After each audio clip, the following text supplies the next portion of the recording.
ناظرین کرام، کتاب نخبۃ الصحیحین جو کہ 100 احادیث پر مشتمل کتاب ہے، ساری کی ساری احادیث صحیح البخاری اور صحیح المسلم کی ہیں۔ ہر حدیث کے اوپر ایک بڑا ہی خوبصورت عنوان لگایا گیا ہے۔ کچھ مدارس میں یہ کتاب بطور نصاب بھی پڑھائی جاتی ہے، لیکن اس کتاب کا اردو ترجمہ مارکیٹ میں موجود نہیں ہے۔ ہم آپ کی خدمت میں اس کا اردو ترجمہ پیش کر رہے ہیں تاکہ عوام الناس اور طلباء کرام اس سے فائدہ حاصل کر سکیں۔ تو 52 احادیث کمپلیٹ ہو چکی ہیں۔ حدیث نمبر 53 سے آغاز کرتے ہیں۔ جی بیٹا۔ حدیث نمبر 53، ہمسائے سے حسن سلوک، مہمان نوازی اور اچھی گفتگو کی اہمیت۔ عن ابی ہریرہ رضی اللہ عنہ قال قال رسول اللہ صلی اللہ علیہ وسلم، سیدنا ابو ہریرہ رضی اللہ عنہ فرماتے ہیں رسول اللہ صلی اللہ علیہ وسلم نے فرمایا، من کان یؤمن باللہ والیوم الآخر فلا یؤذی جارہ، جو شخص اللہ اور یوم آخرت کے دن پر ایمان رکھتا ہے تو وہ اپنے پڑوسی کو تکلیف نہ دے۔ ومن کان یؤمن باللہ والیوم الآخر فلیکرم ضیفہ، جو شخص اللہ اور یوم آخرت پر ایمان رکھتا ہے تو اسے چاہیے کہ اپنے مہمان کی عزت کرے۔ ومن کان یؤمن باللہ والیوم الآخر فلیقل خیرا او لیسکت، اور جو شخص اللہ اور یوم آخرت پر ایمان رکھتا ہے تو اسے چاہیے کہ اچھی بات کرے یا چپ رہے۔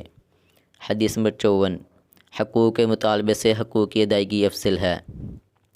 عن ابن مسعود رضی اللہ عنہ قال قال رسول اللہ صلی اللہ علیہ وسلم، سیدنا ابن مسعود رضی اللہ عنہ فرماتے ہیں رسول اللہ صلی اللہ علیہ وسلم نے فرمایا، انہا ستکون بعدی اثرۃ وامور تنکرونہا، میرے بعد حق تلفی ہوگی اور ایسی باتیں ہوں گی جن کو تم ناپسند کرو گے۔ قالوا یا رسول اللہ کیف تأمر من ادرک منا ذلک، صحابہ نے عرض کیا، اے اللہ کے رسول آپ اس شخص کو کیا حکم دیتے ہیں جو اس زمانے کو پائے؟ قال تؤدون الحق الذی علیکم، آپ صلی اللہ علیہ وسلم نے فرمایا جو تم پر حق ہے اس سے ادا کرو۔ وتسألون اللہ الذی لکم، اور اپنا حق اللہ تعالی سے طلب کرو۔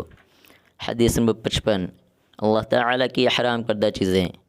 عن المغیرۃ بن شعبۃ رضی اللہ عنہ عن النبی صلی اللہ علیہ وسلم قال، سیدنا مغیرہ بن شعبہ رضی اللہ عنہ سے روایت ہے کہ نبی صلی اللہ علیہ وسلم نے فرمایا، ان اللہ حرم علیکم عقوق الامہات، اللہ تعالی نے تم پر ماں کی نافرمانی کو حرام قرار دیا ہے۔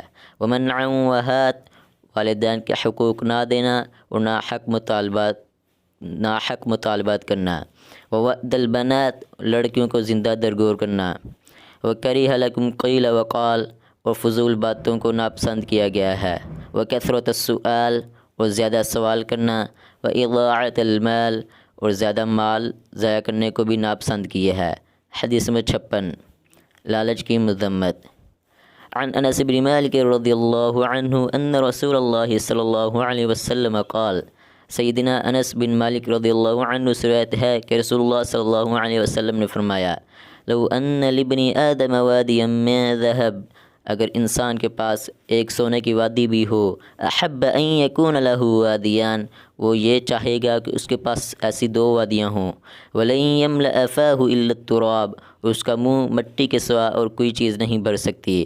ویتوب اللہ علی من تاب، اور اللہ تعالی توبہ قبول کرتا ہے اس کی جو توبہ کرے۔ حدیث نمبر 57، زمین پر ناجائز قبضے کی سزا۔ عن عائشہ رضی اللہ عنہا قالت، یا ابا سلمہ، سیدہ عائشہ رضی اللہ عنہا نے کہا، اے ابو سلمہ، اجتنب الارض، زمین سے پرہیز کرو۔ فإن رسول اللہ صلی اللہ علیہ وسلم قال، کیونکہ رسول اللہ صلی اللہ علیہ وسلم نے فرمایا، من ظلم قید شبر من الارض، جس نے کسی پر ظلم کر کے اس کی ایک بلشت بھر زمین بھی لی، طوقہ من 7 اراضین، تو اسے 7 زمینوں کا طوق پہنایا جائے گا۔